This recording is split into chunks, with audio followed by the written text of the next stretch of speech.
저는 오늘 이 시간 사하심을 받지 못하는 죄라는 제목으로 여러분들과 말씀을 나누고자 합니다. 오늘 본문은 예수님께서 집에 계실 때 있었던 일입니다. 특별히 예수님의 집에 계실 때 친척들이, 여기서 말하는 친척들은 정말로 친척들일 수 있어요. 혈육일 수도 있고 혹은 예수님의 어릴 때부터 같이 지냈던 주변인들도 포함되어 있는 말입니다. 그래서 예수님의 친척들이 와서 예수님께 이렇게 와서 보니까 예수님이 약간 이상한 거예요. 그래서 이들이 예수님이 미쳤다 라고 이야기하는 장면과 서기관들이 예루살렘에서 와서 예수님을 이렇게 봅니다. 그리고서 예수님에 대해서 바알세불, 그러니까 귀신의 왕, 사탄의 왕 바알의 힘을 힘입어서 귀신을 쫓아낸다라고 이제 이렇게 이야기하는 장면이 등장하죠. 그때 예수님께서 한 가지 말씀을 하시고, 비유의 말씀을 하시고 우리에게 사하심을 받지 못하는 죄, 영원히 절대로 용서받지 못하는 죄가 있는데 그것이 성령 모독죄다라는 말씀을 하시면서 오늘 본문의 말씀이 맞춰집니다.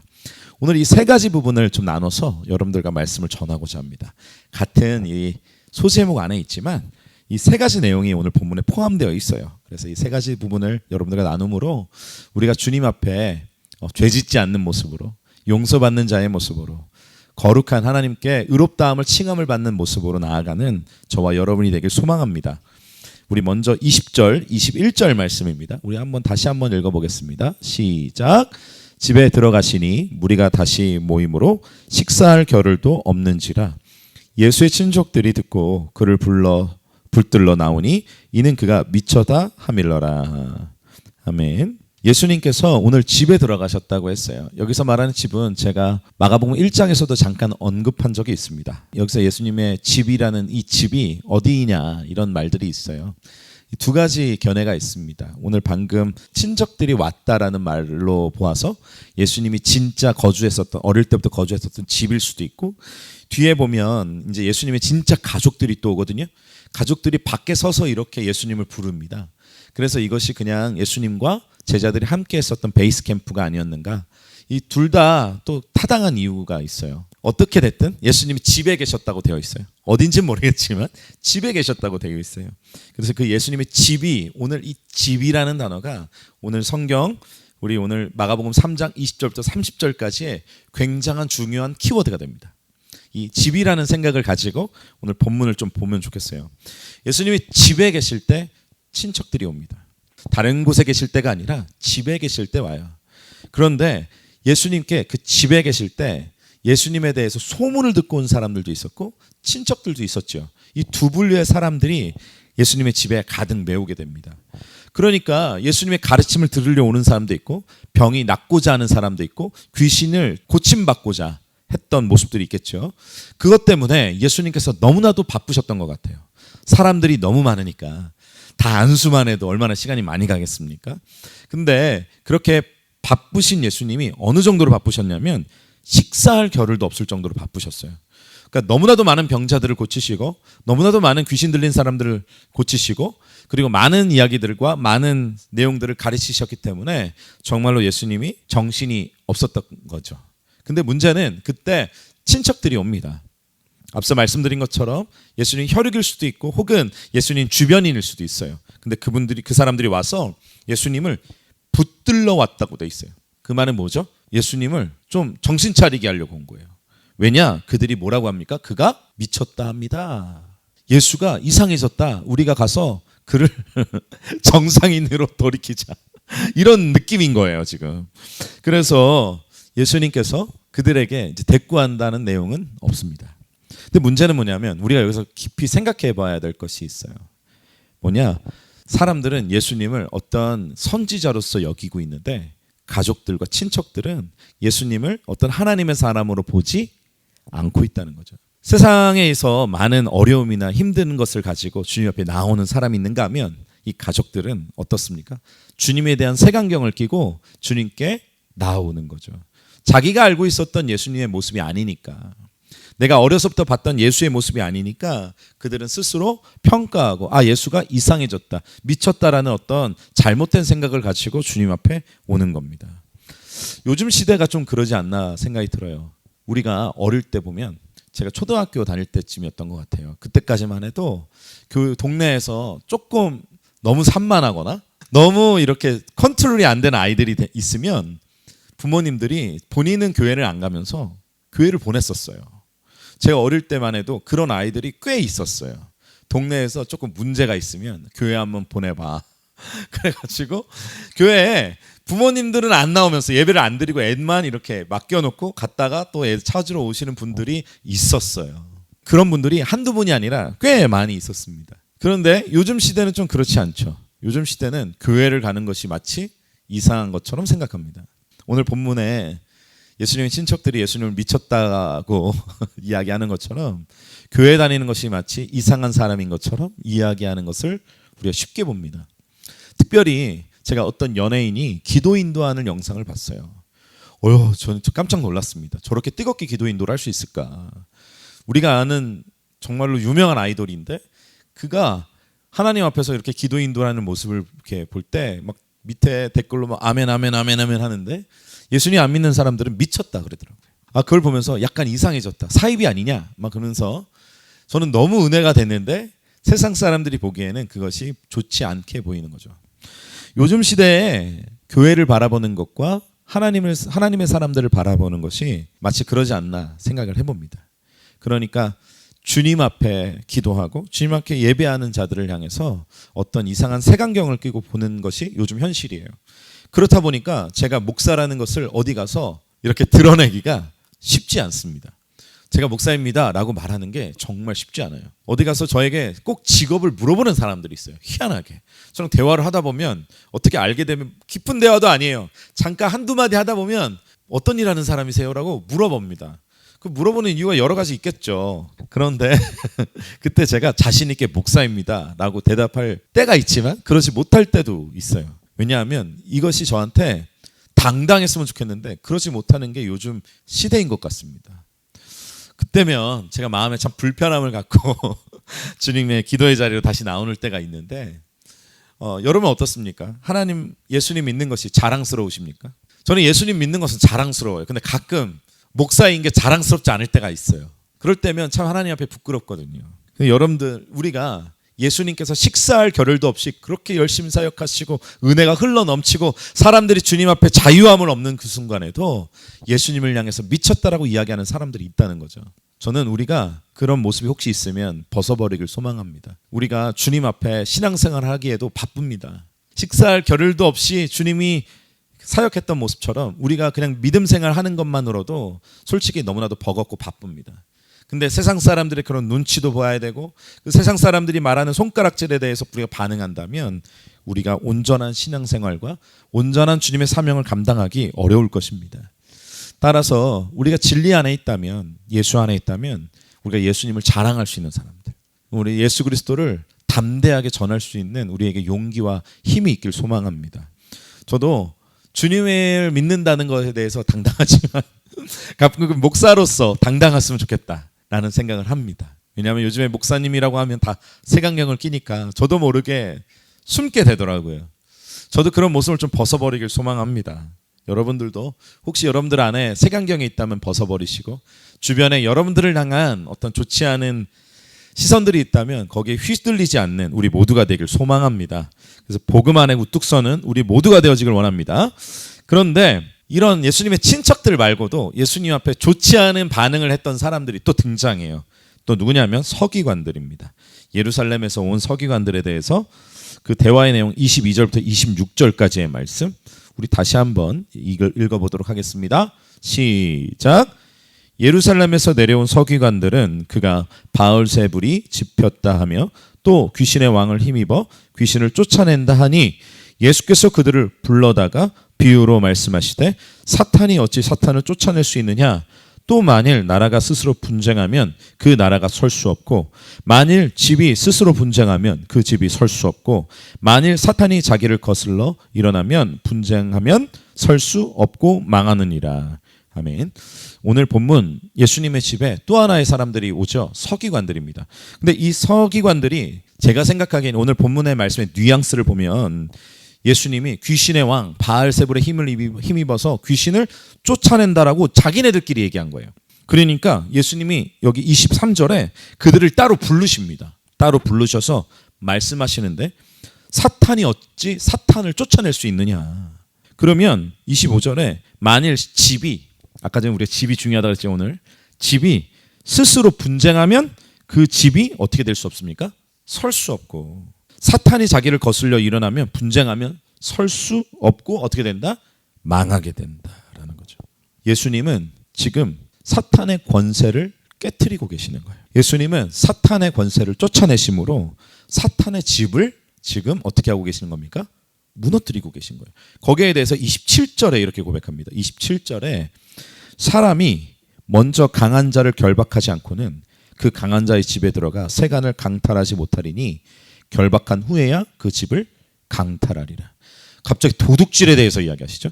왜 그렇습니까? 어떤 집을 도둑질하고 싶어요? 사탄의 집을 도둑질하고 싶은 거예요. 그러니까 사탄 마귀에 사로잡혀서 귀신 들린 자를 예수님이 들어가셔서 사탄을 쫓아내시고 그 귀신 들린 사람을 예수 믿는 사람으로 바꾸고 싶으신 거예요. 그래서 사람이 먼저 그 강한 자를 결박하고 쫓아내야 된다는 거죠. 그리고 그 후에야 거기를 강탈하고 그 집을 찾아올 수 있다는 말입니다. 서기관들이 이 뜻이 무엇인지 몰랐겠죠. 근데 예수님은 지금 우리에게 뭘 말씀하십니까? 바로 우리에게 사탄의 권세를 무너뜨리시고 사탄의 나라를 무너뜨리실 것에 대해서 지금 예수님은 말씀하시는 거예요. 제가 예전에도 한번 말씀드린 구절이 있는데 누가복음에 보면 내가 만일 하나님의 손을 힘입어 귀신을 내어 쫓는다면 하나님의 나라가 이미 너희에게 임하였느니라. 누가복음에 보면 말씀이 있어요. 그러니까 예수님이 하나님의 손을 힘입어 귀신을 쫓아내면 그 사람이라는 집이 어떻게 됩니까? 주님께로 돌아오게 되는 거예요. 하나님의 나라가 이미 임하는 거죠. 왜? 하나님의 통치가 임하는 겁니다. 인간의 싸움은 에베소 6장 12절에 보면 혈과 육의 싸움이 아니라 그랬어요. 하늘에 있는 악한 영들과의 싸움, 그리고 통치자들과 권세자들과의 싸움이라고 이야기했습니다. 그러니까 우리의 인생은 영적 싸움 가운데 있는데 그 영적 싸움은 우리가 어떤 사람들과의 육적인 싸움이 아니라 영적인 싸움이다라는 거죠. 그 영적인 싸움이 우리 가운데 예수 그리스도로 인하여 승리하게 되면 아까 누가복음의 말씀처럼 하나님의 나라가 우리에게 임하는 거예요. 우리의 삶이 하나님의 나라가 되어진다는 뜻은 그런 하나님의 싸움에서 영적 싸움에 승리하여 하나님의 통치가 임하는 것을 의미합니다. 제가 좋아하는 이제 신학자가 한 명 있어요. 제가 이제 석사학위 논문을 그분의 책으로 썼거든요. 한스 퀼이라는 분이에요. 그 한스 퀼이라는 성공의 신부님이십니다. 근데 원래 캐톨릭 신부였어요. 근데 캐톨릭 신부였다가 캐톨릭에서 쫓겨났죠. 이 책을 써가지고 이런 말을 했어요. 무슨 말을 했냐면 교회 안에 진짜 교회가 있다. 보이지 않는 교회가 있는데 그 보이지 않는 교회가 진짜 교회이다라는 말을 했어요. 그 말은 예수님을 믿는 사람들이 모여서 예배드리는 그 교회 안에 진짜 예수님을 믿는 사람이 있고 믿지 않는 사람들이 있다는 거죠. 근데 캐톨릭 교회 같은 경우는 교회를 굉장히 신성하게 여기다 보니까 캐톨릭 교회를 부정하는 말로 그걸 이해해서 그분을 내쫓았습니다. 저는 그 말이 굉장히 충격적이었어요. 교회 안에 진짜 교회가 있다. 교회가 어둠일 수도 있다는 거고 교회 안에 진짜 빛이 있다는 거죠. 왜냐하면 교회 안에서 우리가 그리스도의 통치를 받는 사람이 있는가 하면 통치를 받고 있지 않는 사람이 있기 때문이에요. 하나님의 통치가 임하는 곳, 그분이 이렇게 얘기했어요. 하나님의 나라라는 것은 천국만을 의미하는 것이 아니라 하나님의 통치가 있는 곳, 하나님의 다스림이 있는 곳, 거기가 하나님의 나라이다. 앞서 얘기한 귀신이 쫓겨난 그 사람 안에 예수 그리스도가 들어가서 예수님이 그 사람을 통치하는 순간, 성령님이 그 사람을 통치하는 순간 그 사람에게 이미 하나님의 나라가 임하는 거죠. 따라서 우리의 삶이 하나님의 나라가 된다고 하는 것은 내가 주님께 붙들림 받아요. 주님이 나를 다스리는 삶을 의미합니다. 따라서 지금 서기관들이 예수님한테 이렇게 말하는 것은 정말 어리석은 말이에요. 어떻게 사탄이 사탄을 쫓아낼 수 있습니까? 귀신이 어떻게 귀신을 쫓아낼 수 있습니까?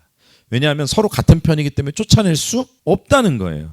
제가 지난번 금요일에도 얘기했지만 요새 너무나도 많은 무당들이 TV 프로그램에 많이 나오는 것 같습니다. 너무나도 많은 무당에 대한 모습들이 TV에 많이 노출되는 것 같아요. 그리고 그런 어떤 귀신 들린 것과 귀신들이 우리의 삶을 이렇게 맞추는 것, 과거를 맞추는 것, 그런 것들이 너무 TV에 많이 등장하죠. 근데 여러분들 귀신 들렸다고 해서 무당을 부르는 것은 어리석은 거예요. 왜냐?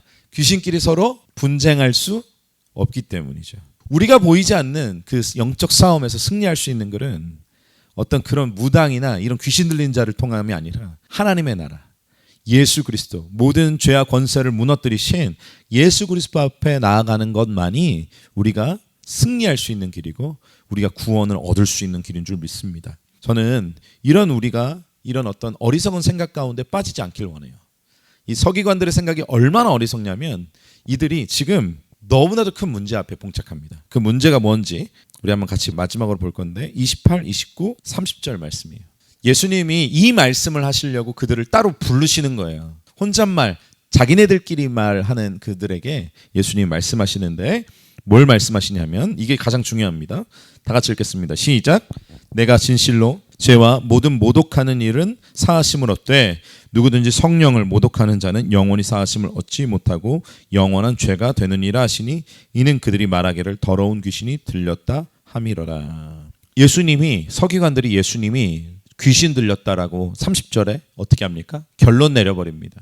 그때 예수님께서 말씀하시는 거예요. 진짜 식사할 겨를도 없이 사람들을 고치시고 병자를 고치시고 귀신을 쫓아내시는 예수님을 향해서 그들이 미쳤다라고 하고 그들이 바알의 힘, 귀신의 왕의 힘을 빌어서 사역하신다는 것을 모독하고 있죠. 그때 예수님 뭐라고 하십니까?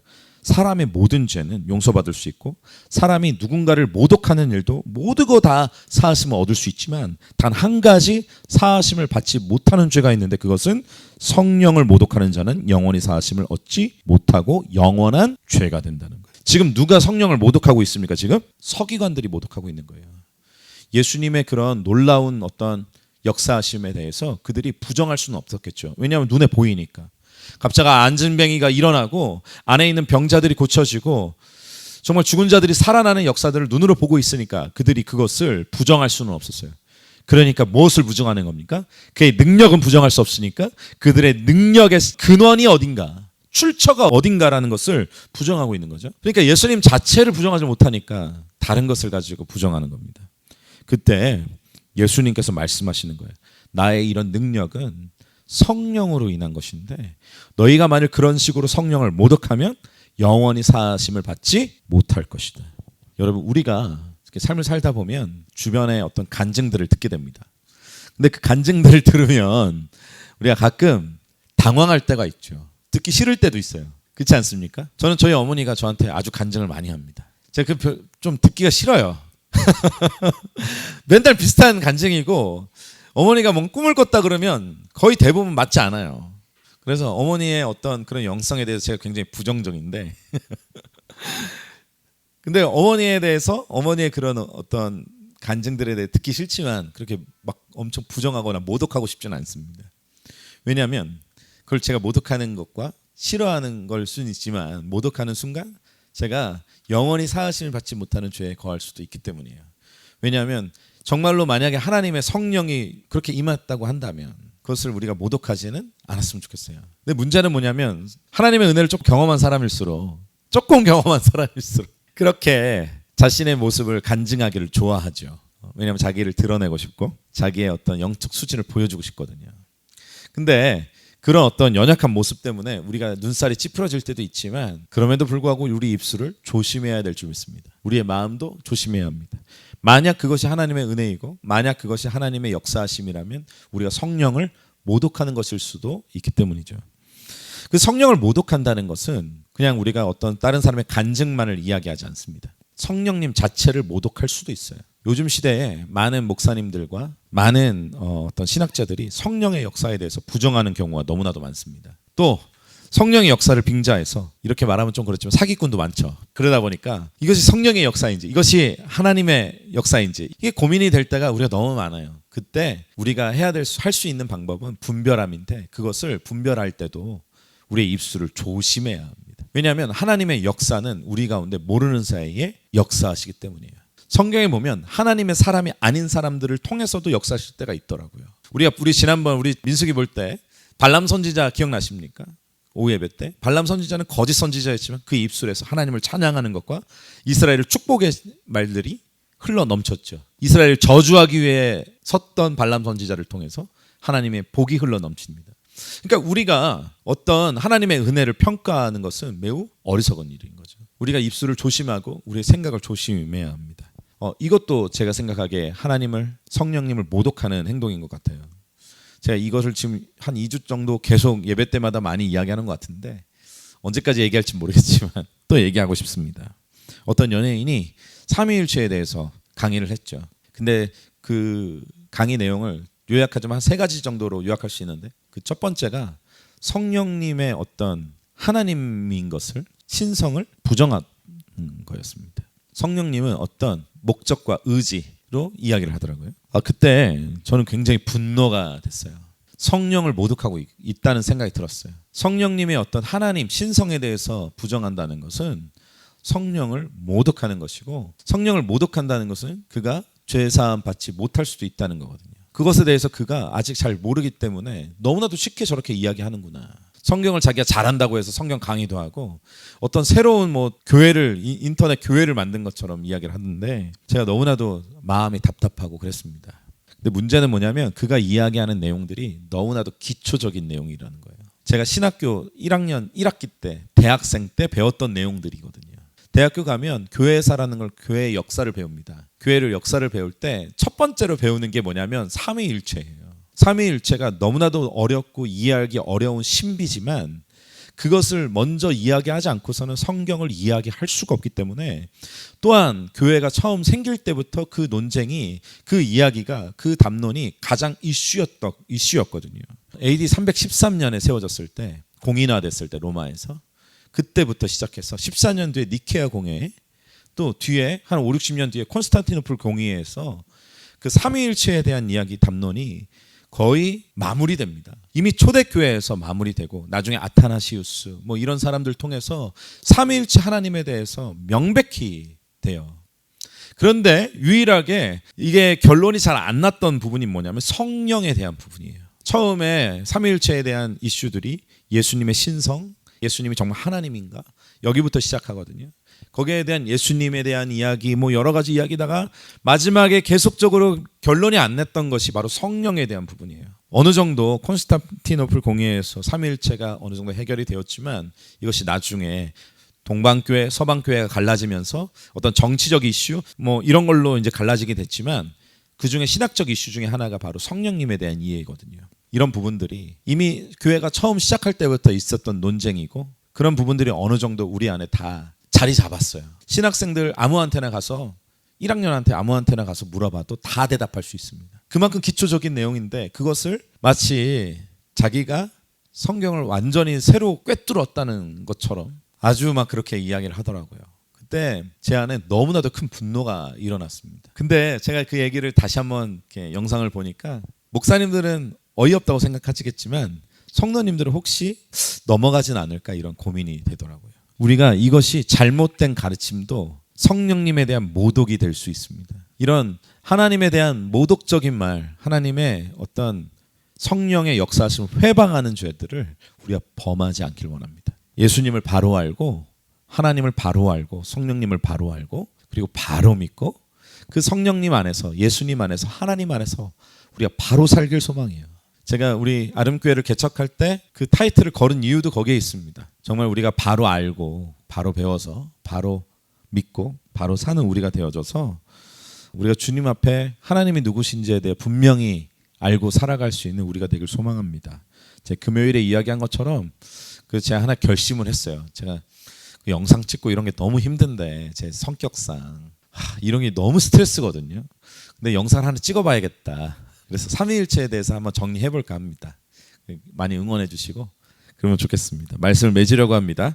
오늘 예수님을 잘못된 평가를 하는 두 부류가 나오죠. 예수님의 친척들과 또 가족들이 나옵니다. 그들은 예수님을 잘못된 이해로 받아들였죠. 미쳤다라고 그랬죠. 그리고 또 서기관들이 성령을 모독하는 일을 하면서 잘못된 귀신으로 귀신을 쫓아낸다라고 이야기했습니다. 우리는 이런 어리석은 행동을 범하지 않길 원합니다. 우리가 주님 앞에 겸손한 마음을 가지고 하나님에 대한 온전한 이해와 배움을 통해서 거룩한 삶 가운데 나아가는 우리 모두가 되길 소망합니다.